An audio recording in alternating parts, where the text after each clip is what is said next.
Hello friends, आज हम एक इंटरेस्टिंग टॉपिक डिस्कस करेंगे। ये कोई बायोलॉजी का वैसा टॉपिक नहीं है जो कोई एग्जाम पॉइंट व्यू से इम्पोर्टेंट है या कुछ है। आज हम एक इंटरेस्टिंग टॉपिक के बारे में डिस्कस करेंगे जो आजकल बहुत डिस्कशन हो रहा है, प्लाज्मा थेरापी। यानी इसको कैसे कोविड-19 के केस में यूज किया जा सकता है, पहले किस किस डिजीज के लिए यूज किया गया था और इसका इम्पोर्टेंस क्या है और इसका हिस्ट्री क्या है, और एक स्टोरी जानेंगे कैसे ये डिस्कवर हुआ था और पहले कहाँ कहाँ इसको यूज किया गया था। चलो आइए जानते हैं इस स्टोरी के बारे में। तो ये जो एंटीसेरम थेरापी या प्लाज्मा थेरापी है, ये फर्स्ट 19वीं सेंचुरी का स्टोरी है।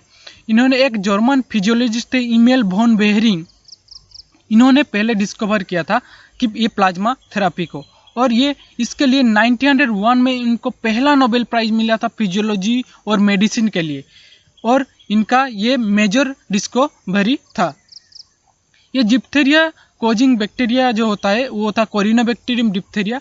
तब इसके वजह से बहुत सारे यानी डेथ हुआ था, मेनली चाइल्ड में बहुत सारे डेथ हुआ था, और इस डेथ के रोकने के लिए इन्होंने बहुत सारा एक्सपेरिमेंट किया। इन्होंने क्या किया था कि जो डिप्थेरिया कोजिंग बैक्टीरिया है, जो टॉक्सिन वो प्रोड्यूस करता है, वो टॉक्सिन को हीट करके, यानी हीट के लिए इनर्ट एक टॉक्सिन को उन्होंने क्या किया, इस एनिमल यानी गुइना पिग, ये एक मामल है, इनके अंदर उसने क्या किया कि इंजेक्ट कर दिया था। और जब इसके अंदर इंजेक्ट किया इन्होंने, तो सेकेंड टाइम उन्होंने क्या किया कि नहीं, डिप्थेरिया के ओरिजिनल टॉक्सिन को उनके अंदर उन्होंने डाल दिया। जब डाल दिया तो क्या हुआ कि वो खुद को वो डिप्थेरिया टॉक्सिन से प्रोटेक्ट कर पाया। तो ये कॉन्सेप्ट को यूज करके इन्होंने क्या किया कि जो लोग डिप्थेरिया से रिकवर हो चुके हैं उनका ब्लड से सेरम निकाला, और उसी सेरम को जो लोग डिप्थेरिया से सफर कर रहे हैं उनके अंदर डाल दिया। जब वो उनके अंदर जब डाल दिए तब क्या गया, वो जल्दी रिकवरी होने लगे। तब से ये एंटीसेरम थेरापी या प्लाज्मा थेरापी क्या हुआ, डेवलप हुआ है, और ये तभी से बहुत सारे डिजीज के लिए यूज हुआ है। बाद में हम जानेंगे कि कौन से डिजीज के लिए इसको यूज किया गया है और इसका क्या क्या बेनिफिट रहा है। तो अब हम जानेंगे कि प्लाज्मा क्या है और सेरम क्या है। तो प्लाज्मा बोल सकते हैं लिक्विड पार्ट होता है ब्लड का, और लिक्विड प्रोटीन पार्ट होता है ब्लड का। जब ब्लड से हम ब्लड कॉर्पस्कल को निकाल देते हैं तो प्लाज्मा बचता है। ब्लड से जब ब्लड सेल जितने सारे होते हैं उनको निकाल देते हैं तो ये प्लाज्मा रहता है। ये प्लाज्मा क्या होता है, 55% होता है ब्लड का, और उसका जो ब्लड सेल होता है वो 45% रहता है। और एक कॉन्सेप्ट आता है प्लाज्मा और सेरम के अंदर डिफरेंस क्या है। सेरम क्या है, जब प्लाज्मा से हम क्लोटिंग फैक्टर, ब्लड को क्लॉट करने वाला फैक्टर जितना रहता है, प्लेटलेट, फिब्रिनोजेन, उसको अगर हम निकाल देते हैं तो उसको हम सेरम बोल सकते हैं। ये जो प्लाज्मा होता है ये इसमें वाटर रहता है 90 से 92%, प्लाज्मा प्रोटीन रहता है 7 से 8%। उसमें प्लाज्मा प्रोटीन में आ जाता है एल्बुमिन, ग्लोब्यूलिन, फिब्रिनोजेन, और गैसेस रहता है, न्यूट्रिएंट रहता है, और नाइट्रोजनियस वेस्ट, हार्मोन, विटामिन, ये सारे रहते हैं। उसमें जो ग्लोब्यूलिन होता है उसके अंदर इम्यूनोग्लोब्यूलिन भी रहता है, इस तरह IgG, IgM, IgA, IgD, Ig, ये सारे 5 टाइप के इम्यूनोग्लोब्यूलिन रहता है। G for gamma, M for mu, A for epsilon, like this. तो ये जो प्लाज्मा और सेरम को ब्लड से कैसे निकाला जाता है, हम क्या करते हैं, एक ब्लड लिया जाता है, उसको हाई स्पीड में जब सेंट्रीफ्यूज किया जाता है तो उसमें से प्लाज्मा और क्लॉटिंग फैक्टर और ब्लड सेल अलग हो जाता है मॉलिक्यूलर वेट के बेसिस पर। यहाँ पर देख सकते हो ब्लड को लिया गया है और ये सेंट्रीफ्यूज मशीन है, इसके अंदर डाला जाता है और हाई स्पीड में इसको रोटेट करता है। जब हाई स्पीड में जब रोटेट करता है तो मॉलिक्यूलर वेट के बेसिस पे प्लाज्मा और कॉर्पस्कल अलग हो जाते हैं।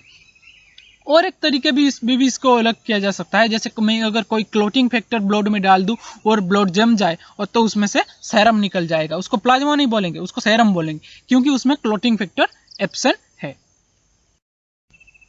तो ये प्लाज्मा एक्सट्रैक्शन, जब किया जाता है तो कैसे किया जाता है, मैंने बताया कि इसका सेंट्रीफ्यूज किया जाता है। अदर भी तरीका होता है, ये इसको जब सेंट्रीफ्यूज करके निकाला जाता है तो इसको क्या किया सकता है कि 80 डिग्री सेंटीग्रेड, तो -80 डिग्री सेंटीग्रेड में उसको स्टोर कर दिया जाता है।